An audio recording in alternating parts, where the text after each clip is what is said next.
2020년 10월 3일 작은마을교회 말씀 묵상을 시작합니다.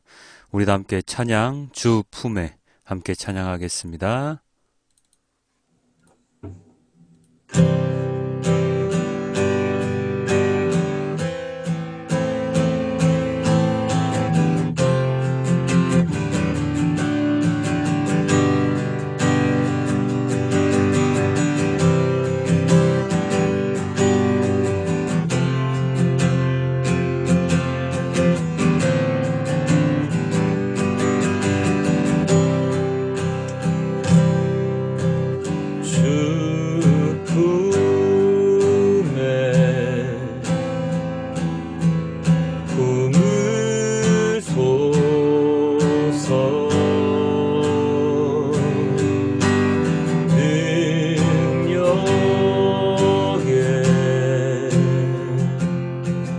발로 덮으소서.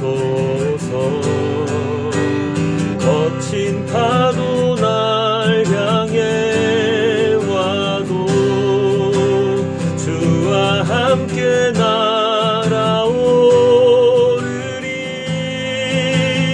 폭풍 가운데 나의 영혼 잠잠하게 주를 보리라.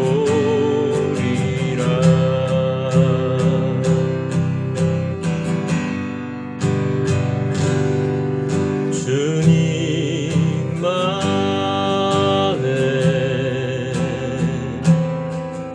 나 거하리.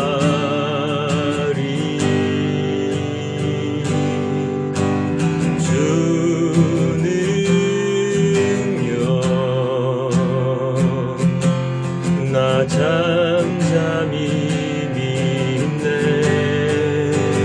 거친 파도 날 향해 와도 주와 함께 날아오르리. 폭풍 가운데 나의 영혼 잠잠하게 주를 보리라. 거친 파도 날 향해 와도 주와 함께 날아오르리.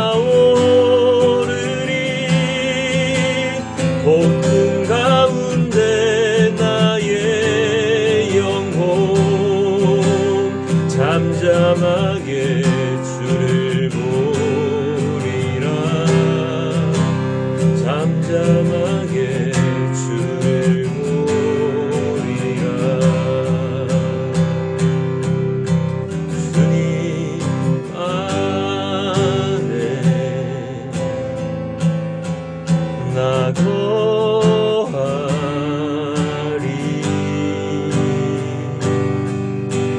주 능력 나 잠잠히 믿네. 거친 파도 날 향해 와도 주와 함께 날아오르리. 폭풍 가운데 나의 영혼 잠잠하게 주를 보리라.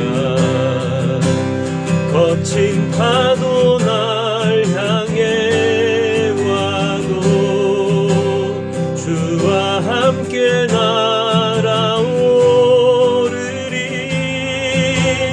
폭풍 가운데 나의 영혼 잠잠하게 주를 보리라. 잠잠하게 주를 보리라. 잠잠하게 주를 보리라. 잠잠하게 주를 보리라. 잠잠하게 주를 보리라.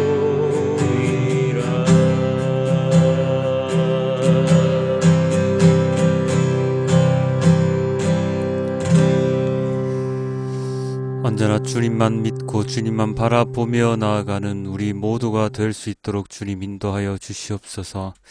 언제나 주 품에 거하고 주님 안에 거하고 언제나 주님을 믿으며 나아가는 우리 모두가 될 수 있도록 주님 인도하여 주시옵소서. 아버지 하나님, 너무나도 감사합니다. 이 모든 말씀 우리 주 예수 그리스도 이름으로 기도드렸습니다. 아멘. 다 함께 사도신경으로 우리의 신앙을 고백합니다. 나는 전능하신 아버지 하나님 천지의 창조주를 믿습니다. 나는 그의 유일하신 아들 우리 주 예수 그리스도를 믿습니다. 그는 성령으로 잉태되어 동정녀 마리아에게서 나시고 본디오 빌라도에게 고난을 받아 십자가에 못 박혀 죽으시고 장사된 지 사흘 만에 죽은 자 가운데서 다시 살아나셨으며 하늘에 오르시어 전능하신 아버지 하나님 우편에 앉아 계시다가 거기로부터 살아있는 자와 죽은 자를 심판하러 오십니다. 나는 성령을 믿으며 거룩한 공교회와 성도의 교제와 죄를 용서받는 것과 몸의 부활과 영생을 믿습니다. 아멘. 오늘의 말씀은 요한복음 1장 43절에서 51절까지의 말씀입니다. 다음날 예수께서 갈릴리로 떠나려고 하셨다. 그때 빌립을 만나서 말씀하셨다. 나를 따라오너라. 빌립은 베세다 출신으로 안드레와 베드로와 한 고향 사람이었다. 빌립이 나다나엘을 만나서 말하였다. 모세가 율법책에 기록하였고 또 예언자들이 기록한 그분을 우리가 만났습니다. 그분은 나사렛 출신으로 요셉의 아들 예수입니다. 나다나엘이 그에게 말하였다. 나사렛에서 무슨 선한 것이 나올 수 있겠소? 빌립이 그에게 말하였다. 와서 보시오. 예수께서 나다나엘이 자기에게로 오는 것을 보시고 그를 두고 말씀하셨다. 보아라, 저 사람이야말로 참으로 이스라엘 사람이다. 그에게는 거짓이 없다. 나다나엘이 예수께 물었다. 어떻게 나를 아십니까? 예수께서 대답하셨다. 빌립이 너를 부르기 전에 내가 무화과나무 아래에 있는 것을 내가 보았다. 나다나엘이 말하였다. 선생님은 하나님의 아들이시오 이스라엘의 왕이십니다. 예수께서 그에게 말씀하셨다. 내가 무화과나무 아래에 있을 때에 내가 너를 보았다고 해서 믿느냐? 이것보다 더 큰 일을 내가 볼 것이다. 예수께서 그에게 또 말씀하셨다. 내가 진정으로 너희에게 말한다. 너희는 하늘이 열리고 하나님의 천사들이 인자 위에 오르락 내리락 하는 것을 보게 될 것이다. 아멘. 어제 우리는 예수님의 제자가 된 세 사람을 보았습니다. 드러난 사람은 두 사람이지요. 베드로와 안드레, 그리고 이들을 소개하는 요한. 이 세 사람이 어제 제자가 되는 광경을 목격했는데요. 무엇이 핵심이었습니까? 그들이 무엇을 찾고 있는지, 그들이 찾는 그 무엇을 예수님을 통해 찾았는지, 그리고 안드레가 형인 시몬 베드로를 예수님께 데려옴으로써 첫 번째 전도자가 된 것 등등을 알 수 있었습니다. 자, 오늘은 두 번째 제자 부르심입니다. 누가 등장합니까? 바로 빌립과 나다나엘입니다. 빌립은 소개되기로 베드로와 안드레와 같은 동네 출신이라고 되어 있죠. 이 빌립은 나중에 그 사도행전에서 사마리아 성에 복음을 전한 인물이고 에티오피아 내시에게 복음을 또한 전했습니다. 예수님의 복음을 전하는데 핵심적인 인물을 한 핵심적인 행동을 핵심적인 사역을 한 사람이라고 생각되기도 하는데요. 이 빌립을 예수님께서 부르셨고 그들은 갈릴리로 가기로 결심하신 예수님과 함께 있습니다. 이 빌립이 예수님을 소개하는 한 사람이 나오는데요. 바로 나다나엘입니다. 요한복음에서는 나다나엘이고 다른 공관복음서에서는 바돌로메라고 기록이 되어 있는 인물인데요. 그 또한 경건한 사람임을 오늘 본문을 통해서 우리는 알 수 있습니다. 빌립이 나다나엘에게 예수님을 소개합니다. 어떻게 소개하지요? 45절입니다. 빌립이 나다나엘을 만나서 말하였다. 모세가 율법책에 기록하였고 또 예언자들이 기록한 그분을 우리가 만났습니다. 그분은 나사렛 출신으로 요셉의 아들 예수입니다. 오늘 말씀 묵상의 제목으로도 선택한 그 구절인데요. 모세가 기록하였고 예언자들이 기록한 그분이라고 빌립이 나다나엘에게 소개하고 있죠. 이것은 어제 안드레가 시몬 베드로에게 소개할 때 한 그 말과 동일합니다. 어제는 뭐라고 했습니까? 바로 우리가 메시아를 만났소. 메시아를 만났소. 라고 했죠. 안드레와 베드로가 보기에 자신들이 기다리는 인물은 바로 메시아, 그리스도였습니다. 그리고 빌립과 나다나엘이 기다리는 그분은 표현은 다르지만 모세가 기록한 토라, 즉 모세오경이죠. 그리고 예언자들이 기록한 예언서에 기록된 바로 그분, 누굽니까? 메시아를 만나는 것이죠. 이 빌립의 표현은 달리 말하면 무엇이라고 할 수 있습니까? 바로 우리가 즐겨 읽고 보고 묵상하는 구약 성경에 기록된 그분을 내가 만났소 하는 것과 동일한 말씀입니다. 물론 이 시대에는 구약 성경이란 말은 없었다는 거 알고 계시죠? 우리가 기다리고 기다리던 그분을 내가 만났소 하고 고백하는 빌립의 음성에는 아마도 기쁨과 떨림이 함께 공존했을 것입니다. 그러나 나다나엘에게 걸리는 것이 하나가 있었는데요. 마지막 부분 때문이죠. 그분은 나사렛 출신으로. 나중에 나다나엘이 예수님을 만났을 때 예수님께서 나다나엘을 인정해 주시는 구절이 나옵니다. 나다나엘을 보시던 예수님께서 그를 가리켜서 뭐라고 하셨습니까? 다음 구절 47절입니다. 예수께서 나다나엘이 자기에게로 오는 것을 보시고 그를 두고 말씀하셨다. 보아라, 저 사람이야말로 참으로 이스라엘 사람이다. 그에게는 거짓이 없다. 참으로 이스라엘 사람이다 라고 인정을 하셨습니다. 거짓이 없다고까지 말씀을 하셨는데요.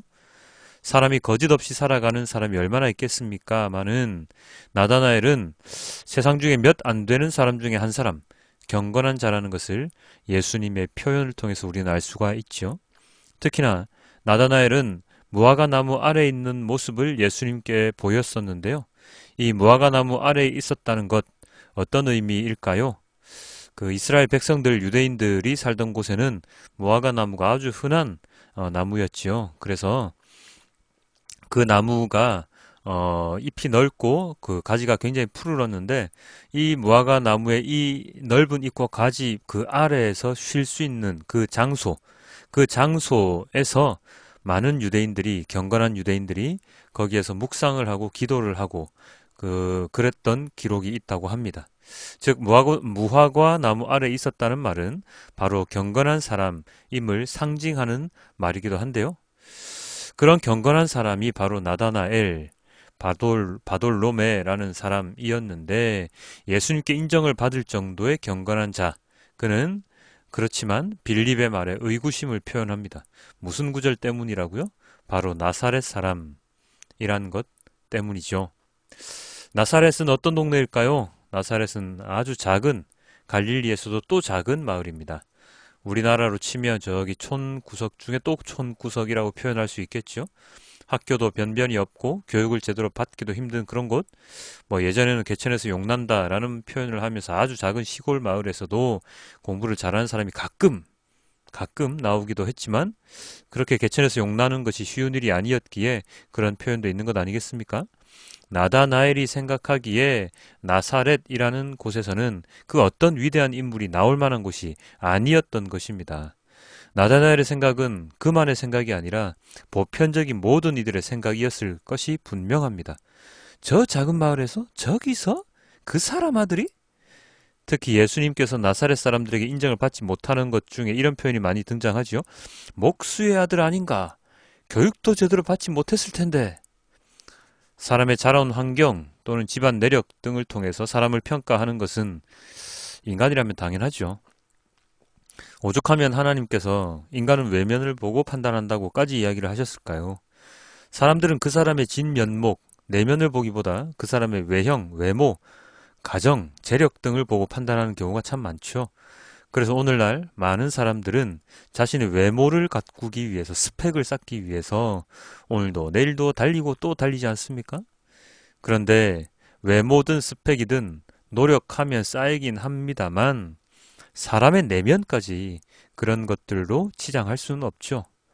요즘 보면 세상의 지도층에 있는 사람이라는 인간들이 얼마나 다른 사람들에게 위협을 주고 세상을 어지럽히고 있습니까? 많이 배웠다고 하는 사람들이 보통 사람들도 이해하기 힘든 언행을 하고 많이 가졌다는 자들이 더 많이 가지려고 다른 사람들을 등쳐먹는 그런 모습이 얼마나 많습니까? 법으로 판단을 내려야 하는 자들이 법을 우습게 알고 그 법을 이용해서 각종 편법적인 일들을 벌이고 있으며 아는 것을 이용해서 더 많은 것을 가지려고 그 욕심 부리는 사람들이 얼마나 많습니까? 특히나 합법적인 테두리 안에서 자행되는 많은 일들은 예수님께서 바라보시는 하나님께서 긍휼히 여기시는 많은 어렵고 힘든 없는 사람들의 삶을 피폐하게 하고 심지어는 죽음의 길에 이르기까지 하지 않습니까? 참으로 어처구니가 없는 일이지만 인간의 세상이기 때문에 가능한 일이라고 저는 생각을 하는데요. 어찌되었든 간에 나다나엘은 나사렛 출신이라는 그 한마디에 예수님의 정체를 의심합니다. 나사렛이라는 곳에서? 그런 누추한 곳에서? 그러나 나다나엘이 모르는 것이 한 가지가 있죠. 하나님께서 미가를 통해서 다음과 같이 말씀을 하셨습니다. 미가 5장 2절인데요. 그러나 너 베들레헴 에브라다야, 너는 유다의 여러 족속 가운데서 작은 족속이지만 이스라엘을 다스릴 자가 내게로 나올 것이다. 그의 기원은 아득한 옛날 태초에까지 거슬러 올라간다. 이 말씀 쉬운 성경은 이렇게 번역되어 있습니다. 그러나 너 베들레헴 에브라다야, 너는 유다 족속들 가운데서 가장 작은 마을이지만 내게서 이스라엘을 다스릴 지도자가 나를 위해 나올 것이다. 그는 아주 먼 옛날, 멀고 먼 옛날로부터 온다. 여기에 등장하는 베들레헴은 다윗의 고향이라고 일컬어지는 곳입니다. 그리고 누가 탄생한 곳입니까? 바로 예수님께서 탄생한 곳이죠. 이 베들레헴이라는 곳, 작은 마을로 하나님께서는 말씀을 하시지만 이런 작은 마을에서 이스라엘을 다스렸던 다윗 왕과 그리고 세상을 통치하실 예수님께서 태어나시죠. 인간으로서는 상상도 하지 못할 일을 하나님께서는 이루어내십니다. 바로 이것이죠. 우리들이 통상 생각하는 많은 것들 가운데서 우리가 알지 못하는, 깨닫지 못하는 많은 것들이 숨어 있습니다. 하나님의 뜻을 우리가 제대로 알지 못하는 이유는 바로 우리의 세계에 갇혀 있기 때문입니다. 마음을 열고 성경을 바라보면서 살아가면, 하나님의 말씀을 더 잘 알고 있다면 우리가 살아가는 세상에 대한 시각은 좀 더 달라질 수 있을 것인데, 우리들은 여전히 우리의 시각에서 우리의 세상에 갇혀서 사고하고 생활할 수밖에 없는 한계를 가지고 있지요. 빌립도, 나다나엘도 구약에 능통한 자처럼 보였지만 미가서에 예언된 바로 이 구절은 제대로 알지 못했지 않습니까? 그렇습니다. 예수님께서 경건한 자라고 소개했던 나다나엘 또한 허점이 많을 수밖에 없는 인간입니다. 마찬가지 우리들도 그렇죠. 우리도 우리가 아는 한도 내에서 자랑하고 뽐내며 살아가는 것이지, 우리가 모르는, 알지 못하는 세계가 무한정 이 세상에 넘쳐나고 있다는 것을 생각한다면, 그리고 그 세상을 하나님께서 창조한 것이라고 생각을 한다면 우리는 조금 더 경건하고 겸손하게 세상을 살아가야 할 것입니다. 참, 그 작은 마을교회 이름은 바로 이 미가서를 통해서 나온 겁니다. 네. 자, 어쨌든 빌립과 나다나엘은 구약성경, 즉 모세오경과 예언서를 통해 예수님을 알아보게 되어서 예수님의 제자가 되었습니다. 그리고 나다나엘은 예수님이 자신을 인정해 주심과 동시에 예수님을 인정하며 예수님을 따르게 되었지요. 물론 표적을 보고서야, 예수님의 말씀을 듣고서야 예수님을 인정하는 한계가 있는 인물이었지만 예수님께서는 그들을 통해서 사역을 진행하실 것입니다. 특히나 하나님과의 중보자적인 역할을 하실 것이라는 말씀을 마지막 구절에서 명확하게 하심으로써 제자들이 앞으로 어떤 일을 감당해내어야 하는지, 예수님이 어떤 분이신지를 더욱더 명확하게 드러내고 계시죠. 함께 말씀 묵상하시는 여러분, 우리들이 신앙을 할 때, 믿음을 가지고 살아갈 때 가장 먼저 해야 하는 것은 말씀에 대한 이해를 높이는 것입니다. 방만합니다. 아니, 하다기보다 너무나도 많은 내용들이 우리 앞에 놓여 있습니다. 66권 전체를 다 읽기도 힘든 분량일 수도 있습니다. 그러나 우리는 끊임없이 말씀을 보고 배워야 합니다. 주일 설교 때 나오는 그 구절들, 본문들만을 읽고 묵상할 게 아니라 다양한 본문을, 다양한 말씀들을 읽고 묵상해야 합니다. 우리들에게 익숙한 본문들 말고 더 많은 본문들이 우리들에게 주어져 있습니다. 하나님은 그 모든 말씀들을 우리가 알기를 원하시며 그 말씀들에 따라 살아가기를 원하십니다. 어제와 오늘 제자를 부르시는 예수님의 모습을 보면서 우리들 또한 그 제자로서 살아가야 함을 깨우치면서 더불어서 빌립과 나다나엘 같은 하나님을 아는 지식이 뛰어난 자로서 살아가기를 또한 소망해 봅니다. 그냥 다니지 마십시오. 그냥 듣지 마십시오. 그냥 흘려보지 마십시오. 주님의 말씀은 한 구절 한 구절 소중하지 않은 구절이 없으니 누군가가 설명해 주지 않더라도 내가 읽고 묵상하는 습관을 들여서 주님이 나에게 주시는 마음을 제대로 깨닫는 자가 되기를 소망합니다. 오늘 하루도 주님의 말씀을 잊지 않는 우리 모두가 되길 주님께 기도드립니다. 기도하겠습니다. 메시지 성경 함께 보겠습니다. 이튿날 예수께서 갈릴리에 가기로 하셨다. 예수께서 갈릴리에 도착해 빌립과 마주치셨다. 예수께서 말씀하셨다. 가자, 나를 따라오너라. 빌립의 고향은 벳세다였다. 그곳은 안드레와 베드로의 고향이기도 했다. 빌립이 가서 나다나엘을 만나 이렇게 말했다. 모세가 율법에 기록하고 예언자들이 전해준 그분을 우리가 만났습니다. 그분은 요셉의 아들 예수라는 분인데 나사렛에서 오셨어요. 나다나엘이 말했다. 나사렛이라고요? 설마 농담이겠지요. 그러나 빌립은 이렇게 말했다. 와서 직접 보세요. 예수께서 나다나엘이 오는 것을 보시고 말씀하셨다. 저 사람은 참된 이스라엘 사람이다. 그에게는 거짓된 구석이 하나도 없다. 나다나엘이 말했다. 어떻게 그런 생각을 하셨습니까? 저를 모르시지 않습니까? 예수께서 대답하셨다. 빌립이 너를 이곳으로 부르기 오래전에 내가 무화과 나무 아래 있는 것을 보았다. 나다나엘이 큰 소리로 말했다. 랍비님, 선생님은 하나님의 아들이시며 이스라엘의 왕이십니다. 예수께서 말씀하셨다. 내가 무화과 나무 아래 앉아 있는 것을 내가 보았다고 해서 믿는 것이냐? 그것은 아무것도 아니다. 이 일이 끝나기 전에 너희는 하늘이 열리고 하나님의 천사들이 인자 위에 오르내리는 것을 보게 될 것이다. 아멘. 주님 감사합니다. 오늘도 주님의 말씀을 묵상할 수 있도록 하여 주셔서 너무나도 감사합니다. 빌립과 나다나엘 그들은 어쩌면 성경에 능통한 자였을지도 모르는데 예수님을 알아보는 것이 참 늦죠. 그죠? 우리들도 마찬가지일 것입니다. 우리에게 맞는 말씀이 있으면 예수님을 믿다가도 우리에게 불리한 말씀이 있으면 이게 말씀인지 뭔지 제대로 깨닫지도 못하면서 살아가는 어리석은 우리들입니다. 주님 이런 저희들 용서하여 주시고 빌립과 나다나엘이 명확한 예수님의 제자로서의 삶을 이후에 살아가는 그러한 것과 마찬가지로 우리들 또한 주님의 부르심을 받은 제자로서 이 땅 가운데 주님의 말씀을 온전히 전하는 자로서 살아가기를 주님 바라옵나이다. 그 길로 주님 인도하여 주시옵소서. 이 모든 말씀 우리 주 예수 그리스도의 이름으로 기도드렸습니다. 아멘.